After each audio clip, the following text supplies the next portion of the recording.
In the summer of 1992, the savage killing of Rachel Nickell shocked the nation.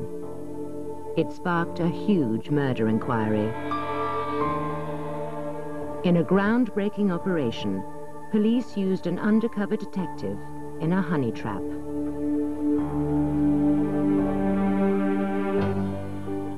They arrested their prime suspect. You ambushed her, and you pushed the little boy face down into the mud.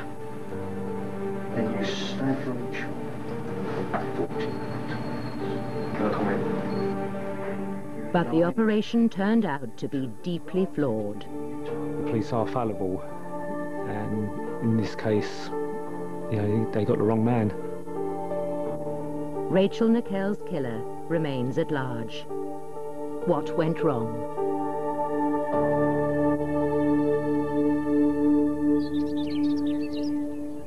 Wimbledon Common, South London. 1,100 acres of woods and fields. By mid-morning on July the 15th, 1992, the Common was filling up with visitors.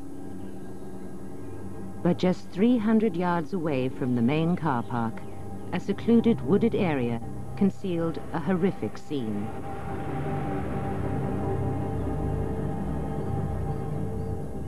Michael Murray is a retired architect. At about 10:35, he was taking his dog for a walk.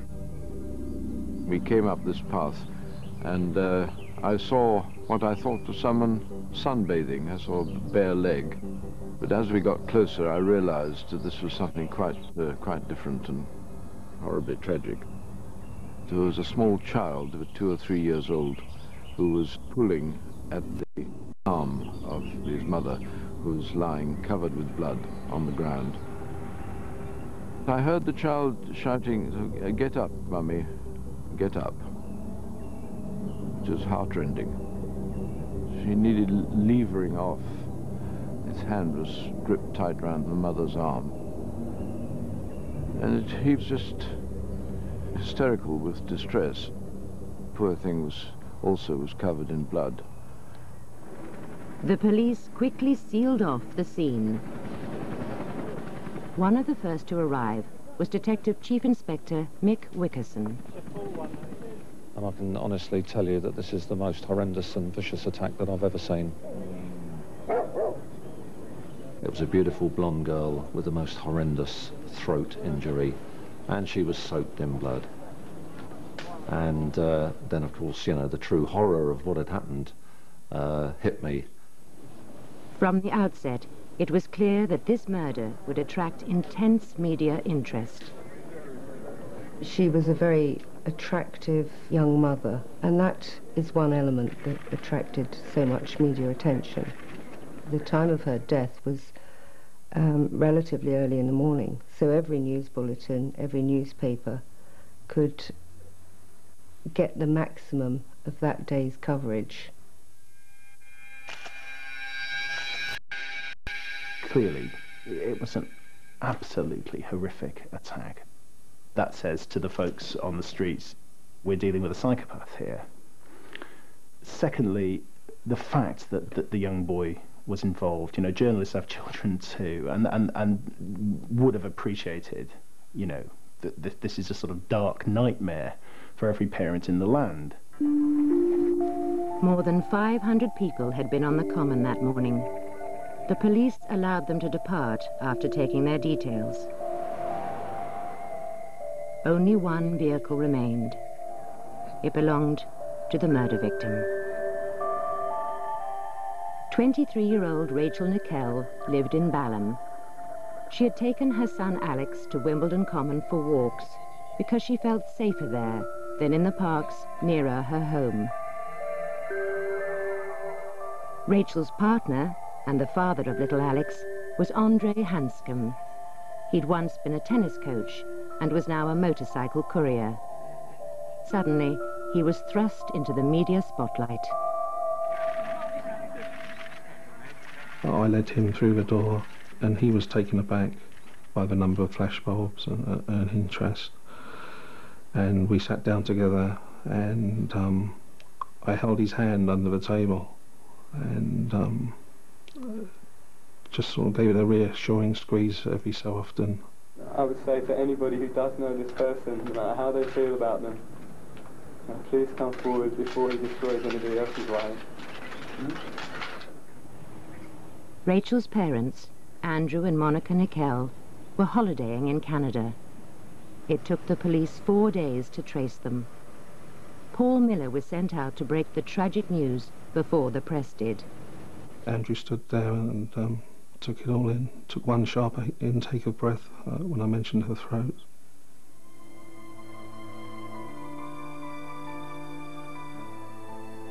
He took me to one side and said, I will never ever forget what you've done for my family. Thank you so much.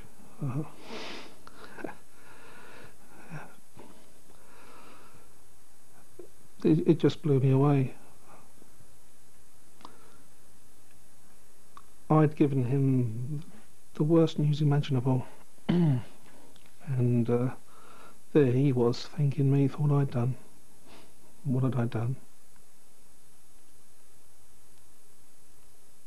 She can never be replaced in our lives. We can only try and slowly pick up the pieces. But our lives will always be less rich than when she was alive. The murder squad was based at Wimbledon, led by Detective Superintendent John Bassett. The crucial role of evaluating suspects was given to a newcomer from the flying squad. Yeah, 993 from OP1. No sign of any suspects. Keith Pedder had just been promoted from Detective Sergeant to Inspector. We'll let you know in the next couple of minutes. Age 35, he was bright and ambitious. Pedder would become the driving force on the squad. The fact that we had no one coming forward saying that they'd actually seen a blood-stained man decamping from the Common surprised me, and it struck me at the time that whoever was responsible for this had had the luck of the devil. The hunt for Rachel's killer would finish Keith Pedder's promising career and severely damage the reputation of the Metropolitan Police.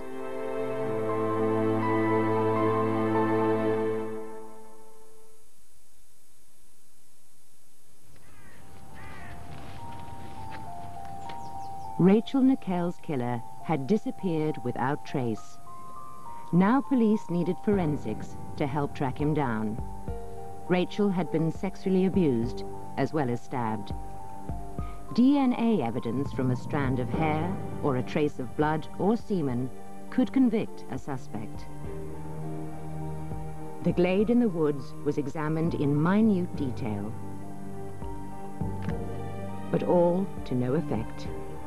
We were faced with the appalling situation. We had no stranger's blood, we had no fibres, we had no hairs, we had no forensic evidence, we had no eyewitnesses. And the question that was uppermost in our minds is, where on earth do we start?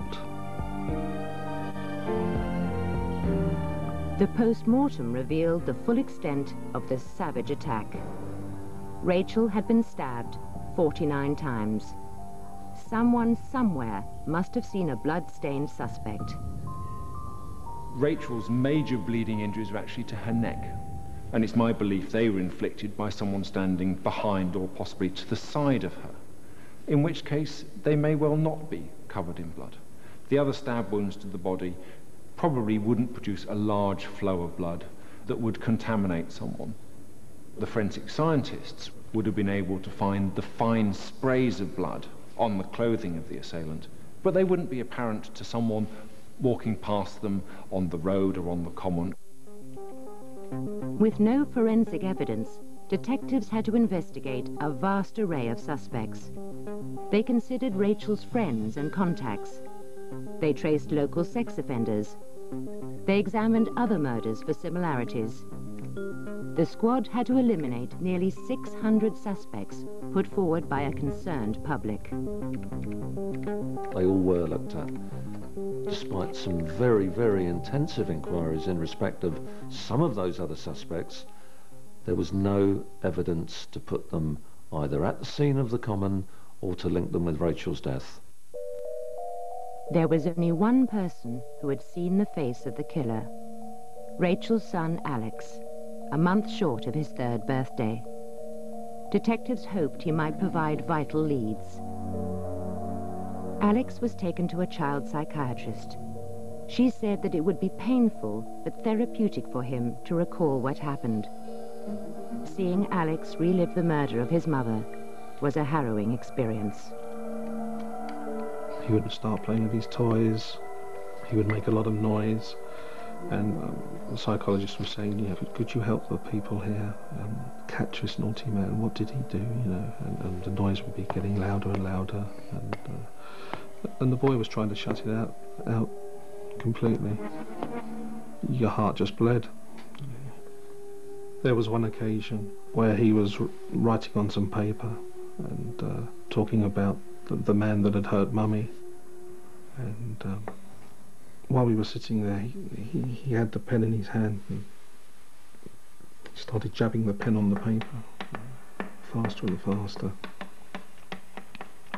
And then he ran up to Andre with the pen like that, and it was dramatic to say the least. Slowly, Alex revealed that the killer was a white man with short hair. He wore a white, buttoned, collared shirt, outside blue trousers. He had dark shoes. The man had produced the knife from a black bag. These sessions helped form the intense emotional bond between the murder squad and the Nickell family. They wanted this killer caught. At the scene of the crime, detectives set a trap. They hid a surveillance camera in a tree. Buried sensors were linked to an alarm.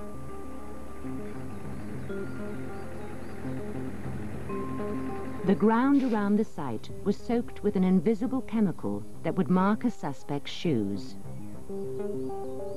Had we actually had someone at the scene who then later denied it was him, we could actually say, well, yes, it was you because we had this specific chemical. It was thorough. It was complete. The police kept watch around the clock. Then the sensors were triggered. Officers moved in, only to find a group of intoxicated teenagers. The press got hold of the story, and the surveillance team had to be withdrawn.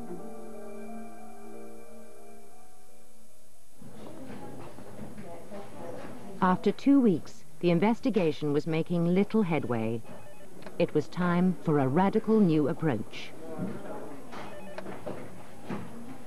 Could a psychologist come up with a profile of the kind of man who might have committed such a horrific murder? What you have with a psychologist usually is an insight into the criminal mind. I think where it is very effective is in serial murders and sexual offences such as rape, where there is a certain psychotic implant which is used by some of the most prolific offenders. Senior officers brought in forensic psychologist Paul Britton. He was briefed by detectives and visited the murder scene. Like the fictional cracker, he now had to think himself into the mind of the murderer. Closing my eyes, I tried to step back into the pretty woodland glade on Wimbledon Common. An image was forming in my mind. I knew how this killer functioned. I knew what drove him, because I had seen the same impulse in other people whom I'd interviewed and treated over the years.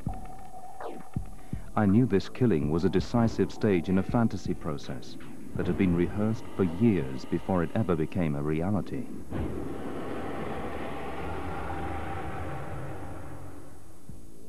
Britton's handwritten offender profile aimed to help the police narrow down their list of suspects. Among other things, it said that the killer would live within easy walking distance of Wimbledon Common.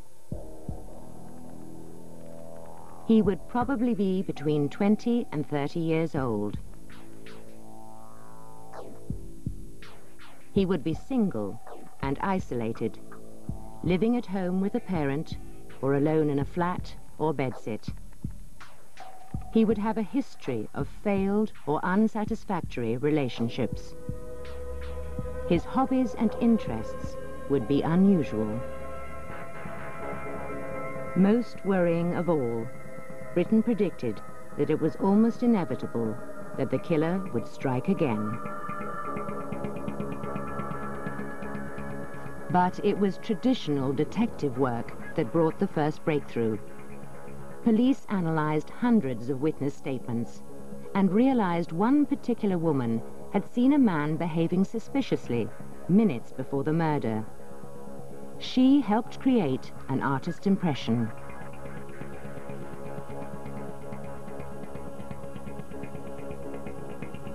Was this the face of Rachel's killer?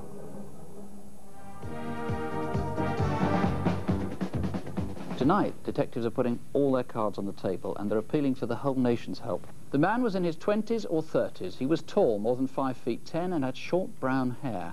He had a white shirt with buttons and dark trousers, possibly blue, and was carrying a small, dark bag. Curiously, his belt was over his shirt rather than round his trousers. Or perhaps it was a dog lead. He seemed to bend forward slightly as he walked. Was he trying to hide his face? Some 800 viewers rang in. Several people named the same man. He lived on the Roehampton estate, less than a mile from the site on Wimbledon Common where Rachel Nickell was found. Police believed Colin Stagg was a good match to the artist's impression and Paul Britton's offender profile. He was 29 years old, unemployed and unmarried. I was just in complete shock because at that time I didn't know the difference between being arrested and being charged. So as far as I was concerned then, you know, I was being charged for the murder of Rachel Nickell. The offender profile had also said that the killer would have unusual interests. Inside Colin Stagg's flat, Keith Pedder was astonished by what he found. The back bedroom had drawing of pagan deities on the walls. There was a pentagram marked out on the carpet. There was also a hooded black cowl and habit in the wardrobe. Quite clearly, we were dealing with a very unusual individual. Detectives now had 3 days to interview Colin Stagg. He was rapidly becoming their prime suspect. It was very, very difficult to actually pin Colin down to answer specific questions. You would ask him a question, put something very pointed to him, and he would come up with the most illogical response by way of answer. I was getting more and more frightened, and I couldn't think of anything coherent to say, so my words were being mixed up and that was being used against me. I couldn't think clearly about what times I was on the common that morning, and I was getting that wrong, and yeah, and it was just really a stressful time for me. Pedder asked Stagg to describe his movements on the day of the murder. He said he had taken his dog for a short walk on the common sometime between 8:15 and 9:15. The only people I saw was a dark-haired woman with her hair up, pushing a buggy with a child in it, and I said good morning to her as I passed her, and she said good morning back. Behind her was a broad man, short dark hair, quite a menacing looking bloke. We checked our database of witnesses and people who said they were on the common at the time, and we could find nobody who matched the descriptions that Colin had given us. Rachel Nickell had been killed at around 10:30. Colin Stagg's alibi was that he was back home by 9:15. But one of his neighbours, Mrs. Susan Gale, told police that she had seen him going onto the common at about 9:25 a.m. I remember clearly the meeting she described in her statement, but it was not the day of the murder, and she has got that day wrong. We went back to Mrs. Gale and said, are you sure it was the day? Are you certain of the time? And she was totally adamant. You kept walking. And then I carried on walking, and then my youngest son... This woman, Jane Harriman, had described a man seen acting suspiciously at about 10:10. It was her artist's impression that was shown on Crime Watch. And he paused, and I sort of looked at him to smile, and he half smiled and turned his face away. He didn't look at me, he just turned his head away, and he seemed unsure of which way to go, and I didn't look back. Then I carried on walking past. Mrs. Harriman had taken her children to a nearby pond.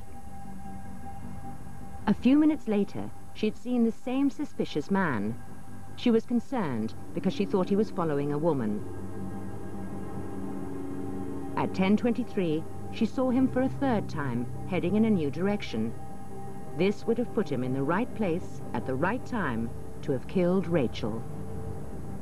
This individual was not me, because the description of this man is a much taller individual, and loads of people have commented on what basically a short-ass git I am, you know. There's no way I can be described as being a tall man. 2 days after his arrest, Colin Stagg was taken to an identity parade at Brixton Police Station. There, Mrs. Harriman identified him as the man she'd seen on Wimbledon Common.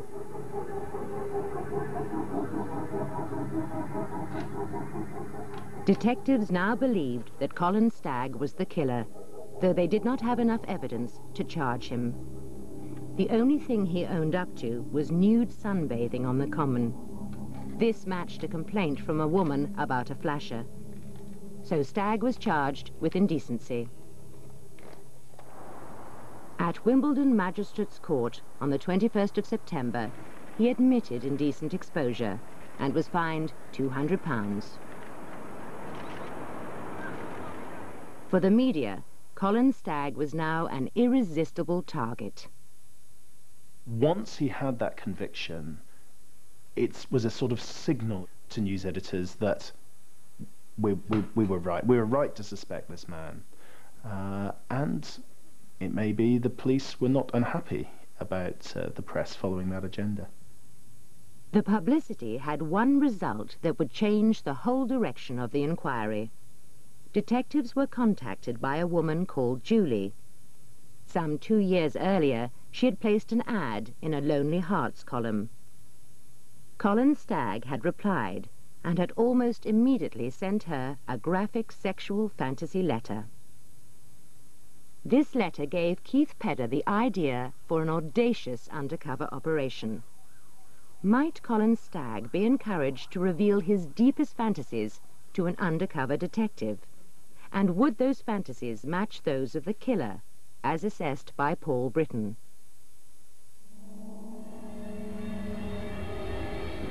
These would include the use of a knife to stimulate, penetrate, and control the woman in his fantasy. As he reveals more, the fantasies would increasingly come to feature a venue that closely resembles the woodland in which Rachel was murdered. At their highest intensity, they would replay important aspects of the killing itself, and the offender would derive potent gratification from recounting them. The idea was to obtain evidence, physical evidence would have been ideal. The knife used to murder Rachel with her blood on, his fingerprints on, clothing that he had worn on the day with Rachel's blood on, that would have taken the inquiry to another level. Keith Pedder believed the undercover operation would eliminate Colin Stagg from the inquiry, or prove his guilt. One of my colleagues came up to me and said, "You realise that if it goes wrong, that's your career buggered." We were treading on new ground. We were sailing uncharted waters. It was completely new, but we didn't know what else to do. Pedder's daring plan was now approved at Deputy Assistant Commissioner level. No one could predict what would happen next.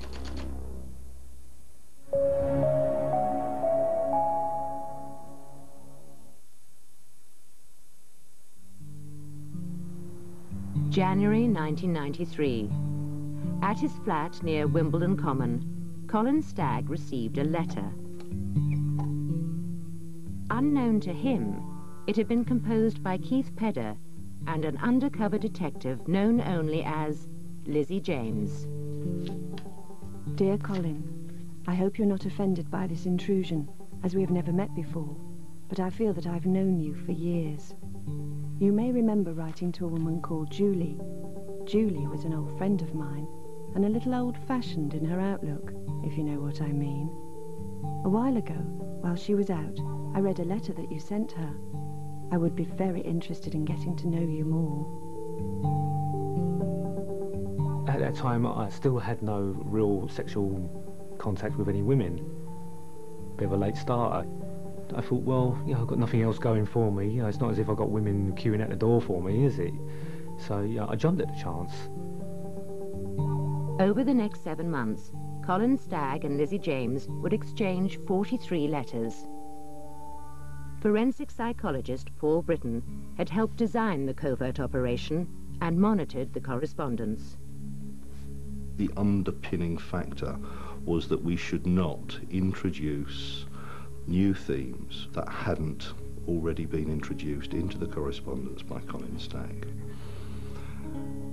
I suppose the analogy would be that if he hopped onto one step, we would hop onto it after him. But the defence would later call an expert to allege that the police were shaping Colin Stagg's replies. The inducement really was, you can have sex with me and we'll have a loving relationship, but unless you committed the murder of Rachel Nickell, you're no good to me and the relationship will be terminated. In early March 1993, Lizzie James wrote to encourage Colin Stagg to be more explicit in his letters. I can't help but think you are showing great restraint. You are showing control when you feel like bursting. I want you to burst. I want you to feel all-powerful and overwhelming, so that I'm completely in your power, defenseless and humiliated. She is saying to him, you're not opening up enough. You're not giving me what I want. I want somebody who's dominant. I want somebody who can humiliate me, and that's really going to turn me on. And that is sort of clear evidence of her trying to shape his answers. Colin Stagg replied on the 18th of March. Your letter was great. I have now some idea what you want. I've written another special for you along those lines. I've called you a few dirty names whilst writing it, but please don't think I am a violent man. You will be left humiliated and dirty. I want to and will give you a fucking good sorting out. You need a damn good fucking by a real man, and I'm the one to do it. And he's sort of saying, I'll do this, but I don't really mean it. I'm not going to be hurting you in any way. So he is trying to fit in with what she wants, but doing it in a rather gentle way. By May 1993, Colin Stagg was pressing for a date with Lizzie James. The acting skills she'd used inside criminal gangs would now be deployed against him. She can be anything to anybody. Her ability to think on her feet and make good, valid, instant decisions made her ideally suited for this particular scenario. Waiting in the rain in Hyde Park, Lizzie James was about to embark on a psychological battle of wits. Could she persuade Colin Stagg to reveal his innermost secrets? She had been given a very, very detailed briefing by Paul Britton as to what to expect, how to behave. Not only had she got to play her part, she also had to stay, as far as possible, within the realms of what is accepted legally. The task facing her was one that would frighten the living daylights out of most people. Inside an unmarked van, Keith Pedder and Mick Wickerson monitored the operation. You could cut the air with the tension. We were obviously listening to it. We had numerous police officers surrounding them, but wow, they were close, and it was very, very tense. Colin Stagg arrived early and waited watching under a large tree. Detectives were concerned. Was he suspicious of Lizzie James? I was basically just waiting under this tree. It wasn't the type of weather I liked to be out in anyway. And I was actually thinking about, you know, just going home, forgetting all about it. And then I saw a woman, and I thought, you know, that must be her. You know, there's nobody else about. And I approached her and I said, "Excuse me, are you Lizzie?"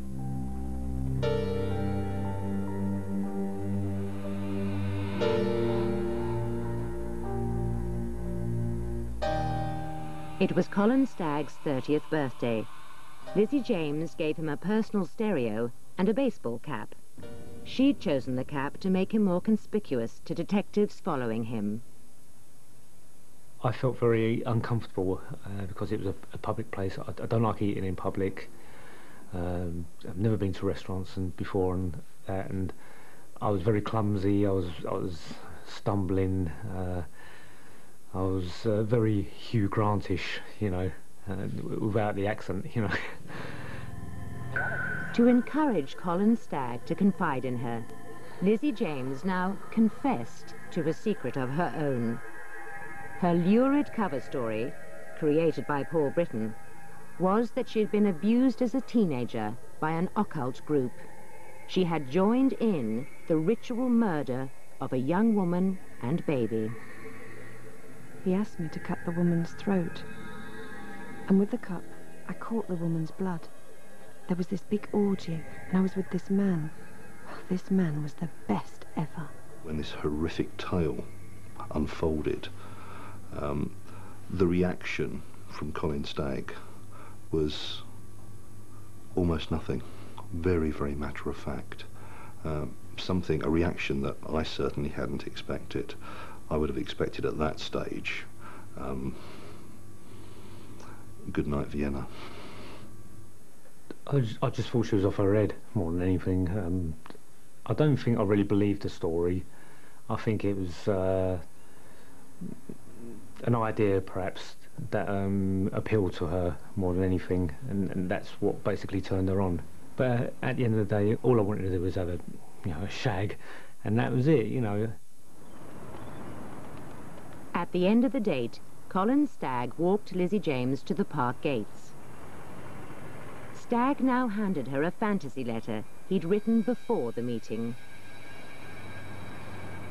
Keith Pedder claimed it introduced a disturbing new element of sexual violence into the correspondence. Further proof he was onto the right man. The contents included a sexual fantasy on Wimbledon Common, which involved the use of a knife, the cutting of flesh, and the flowing of blood. And this was the first time that there had been any indication, any mention of knives or blood, or the use of any of those items for sexual gratification. Paul Britton alleged Stagg's letter displayed a rare and highly deviant sexuality. The chances of there being two such men on Wimbledon Common when Rachel was murdered are incredibly small. Basically, I was drawing up on my own experiences of what I've read and what I know about the occult, that a knife is always used. And also, I mean, it's not that hard for human beings to make up stories. That Stagg never introduced any theme. If Stagg mentioned a knife first, it was in response to suggestions that any idiot, frankly, would have picked up on, that they wanted the fantasies to become more extreme. The police felt that Colin Stagg was at last opening up and revealing his secrets.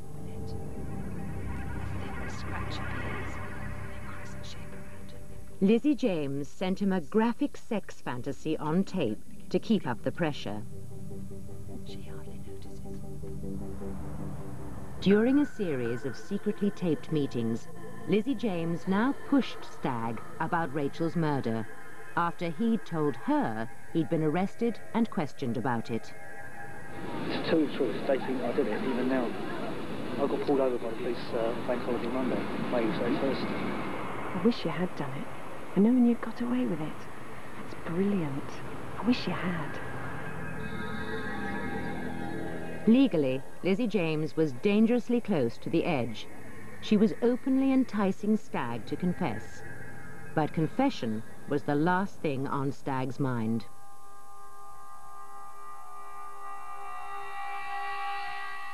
Almost a year after Mum Rachel Nickell was raped and stabbed to death on London's Wimbledon Common, the man who was the police's prime suspect has told the Daily Star, "I didn't kill her." With such a public denial, he was unlikely to say in private or disclose to Lizzie James anything that contradicted what was said in that article, therefore undoing 4 or 5 months of painstaking work. On many occasions, Scotland Yard will call in the senior editors and they'll say, look, publicity in this case is going to cause us a major problem. They chose not to. Now, why they chose not to is a matter for them, but they clearly can't accuse newspapers of scuppering their inquiry when the newspapers are unaware of the tone that inquiry is taking. In a final meeting, Lizzie James pressed even harder. Stagg revealed details about Rachel Nickell's body, details that the police believed only the murderer could have known. When Keith Pedder interviewed Colin Stagg in September 1992, he had shown him a photograph of the murder scene to try and shock a reaction out of him. It was a distant shot and from the back. Her hands couldn't be seen, her head couldn't be seen. It was more a scene-setting photograph rather than one of the detailed scenes of crimes photographs. Now, at a picnic in Hyde Park 10 months later, Lizzie James claimed Colin Stagg had clearly demonstrated the position of Rachel Nickell's hands, palm to palm. That was something that was uncannily accurate to the way that Rachel was found, and again could not have been seen from the photograph that he had been shown in a much earlier interview. In fact, Rachel's hands had been left crossed at the wrists. I basically tried to show her what I could remember from the photograph. I placed both my hands palm down on the ground and to try and lower myself into a kind of fetal position, and I tried to show that, and the photograph was taken from the rear end. And as I straightened myself up, I brushed my hands from the husks of the beech nut of the tree, which are small prickly things. So, but the fact of the matter is, at no time whatsoever did my hands come into contact either across the wrist or palm to palm. In essence, Colin Stagg was being given a choice: admit more knowledge about the killing, or kiss goodbye to Lizzie James. I don't know what to say, you know. Well, I never really met anybody like you, you know. Since you first started writing to me and that, you know, it's like a dream come true for me, you know. If you're not that man, and not done that kind of thing, you'll never, ever, ever be able to fulfill me. You'll never, Colin, never. Despite these enticements, Colin Stagg never admitted killing Rachel. The operation was aborted. Would the evidence police had acquired stand up in court?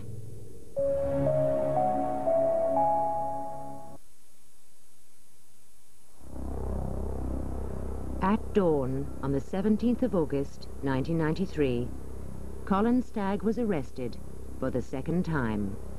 I was just dumbstruck. You know, I just thought, you know, this is the end. You know, my life's coming to an end. You know, I'm going to spend the rest of my life in prison for something I didn't do. Tonight, several police forensic experts moved into Colin Stagg's neat garden in southwest London and started digging deep holes. They collected several objects in a black plastic bag. This time, Colin Stagg chose to exercise his right to silence. I gave you every opportunity. I've given you the opportunity now. If you were on the common but didn't do it, tell us. No comment. Colin, do you propose to answer any questions that I'm going to put to you? No comment. Psychologist Paul Britton had a video link to the interrogation. He and the police had agreed a strategy to get Stagg talking by having Lizzie James walk into the interview unannounced. That's not true. No comment. The signal was rubbing my ear, and at that point there was a pause in the questioning, and you could hear footsteps along the corridor. Then there was a knock on the door.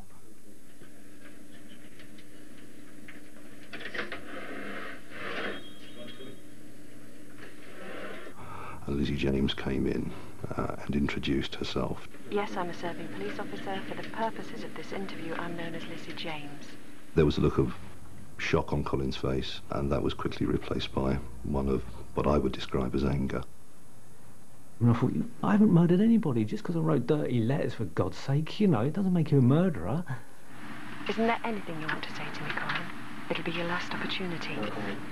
Stagg now knew he had been set up, but he continued to make no comment. He was formally charged with the murder of Rachel Nickell. It's 11 minutes to 7. We're now switching the tape off.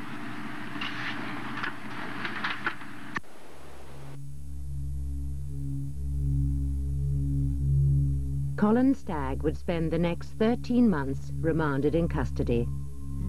The police case against him was not strong. It still lacked any forensic evidence. But it was underpinned by psychologist Paul Britton, who argued that a man's deviant sexual fantasies could identify him as a murderer. This controversial form of identification had never been put before a British court. In effect, what Mr. Britton was purporting to do was to use his psychological profile to identify Colin Stagg as the killer. But what that presupposes is that the psychological profile was correct. Nevertheless, the Crown Prosecution Service felt there were grounds to proceed. A stipendiary magistrate decided that Stagg had a case to answer and committed him for trial at the Old Bailey. The police now looked forward to the evidence being tested before a jury. We thought that we had a case that was winnable. At no stage did we believe that we were fatally flawed in law. We thought we had a viable chance of a successful prosecution. Colin Stagg was brought to trial. But even before a jury was sworn in, his defence team argued that the undercover Lizzie James material should be ruled inadmissible and thrown out. The judge, Mr. Justice Ognall, took several days to consider before delivering his ruling on the 14th of September 1994. The atmosphere in the court that day was electric. There was a sense that after Lord knows how many man-hours spent investigating this pretty appalling crime, that we were coming to a head. The final moment came. We was ordered upstairs, but halfway up this stairwell, the officer in front of me stopped me and said, "Hold on, they're not ready yet." And then the officer turned around to the other officer and he said, "You know, blimey, it's packed up here. I've never seen this place like this before." Colin Stagg sat passively in the dock. The Nickells were sitting apprehensively at the back of the court, and Keith Pedder and I were sitting directly under Judge Harry Ognall. And we didn't know what he was going to say. Mr. Justice Ognall rejected as dangerous the idea that a psychological profile could be admissible as expert evidence to prove identity. The judge made his ruling, which seemed to go on forever. I couldn't understand most of the legal jargon, obviously, and there was a moment when Bill Clegg, my QC, turned around and gave me a sort of sly wink and a grin, and I thought, yes, it's going my way. The judge went on to condemn the undercover operation as a substantial attempt to incriminate a suspect by positive and deceptive conduct of the grossest kind. The aggressiveness of the judgment just shocked us. We were sitting there while he put the knife in and turned it and hung us up to be dried out in front of everybody. Mr. Justice Ognall ruled that all the material gathered by the undercover operation was improper, unfair, and inadmissible. The prosecution collapsed, and no further evidence was offered against Colin Stagg. I was expecting the judge to either say, you know, you're guilty, you're going down, or you're an innocent man, you're free, and that, but none of that was said. So I felt I was in limbo. But Jim Sturman approached me, you know, he put his hand up to me and said, congratulations, you know, I'll see you around the back. And I looked at him, I went, what? What was going on, sort of thing, you know? I was that kind of, you know, dumbstruck. Police condemned as Rachel Nickell murder trial collapses.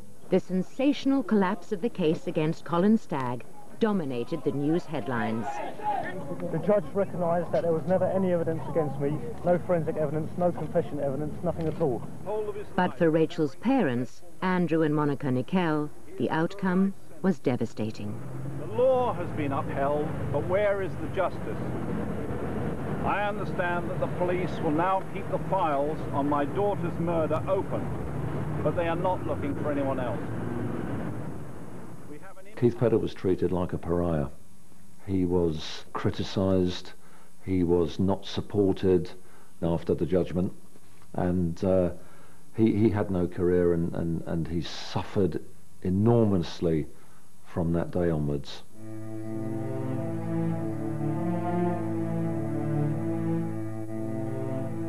The murder of Rachel Nickell remains one of the great unsolved crimes of the 20th century. I think her death touched everybody. Many of us have children, many of us go walking in the park. None of us expect to be attacked. It's one of the images that will never go away. I haven't been back to Wimbledon Common since, and I resent that. I think every woman should be free to walk in the woods with her child. At the end of the day, he's still out there, but until he's finally caught, you know, no woman is safe. Colin Stagg has been through a version of justice, albeit truncated, and he has been found not guilty. But I wonder whether he can actually say, hand on heart, that he believes people, when they meet him in the street, believe that. But I do not believe the system served anybody that particular day.